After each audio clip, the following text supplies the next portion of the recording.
আমি বানাবো ইলিশ ভাপা। বন্ধুরা, ইলিশ মাছটা আমরা কেটে ধুয়ে পরিষ্কার করে নিয়েছি। এবার এটাকে আমরা ম্যারিনেট করে নেবো। 1/2 চা চামচ নুন, হলুদের গুঁড়ো, 1 চা চামচ মতো তেল দিয়ে দিচ্ছি। ভালোভাবে আমরা ম্যারিনেট করে নেবো। 5 মিনিট ঢেকে রেখে দেবো।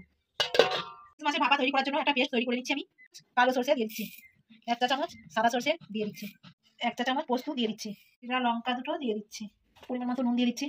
আর নুনটা দিয়ে দিলে তেতো হবে না সরিষাটা, তাই নুন দিয়ে দিচ্ছি। একটু জল দিয়ে দেবো। 5 মিনিট পরে ঢাকা দিচ্ছি। পেস্ট করে রেখেছিলাম দিয়ে দিচ্ছি। 1/2 চা চামচ হলুদের গুঁড়ো, স্বাদ মতো তেল 1 চামচ দিয়ে দিচ্ছি। মশলাটা মেখে নিচ্ছি। জলটা ফুটে গেছে, কড়াতে টিফিন বাস্কটা বসিয়ে দিচ্ছি, যাতে ঢাকের পরিমাণ টিফিন কৌটো ঢাকার নিচে যেন থাকে।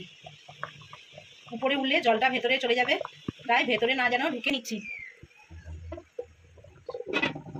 15 মিনিটের জন্য 15 মিনিট পরে ঢাকাটা খুলে নিচ্ছি।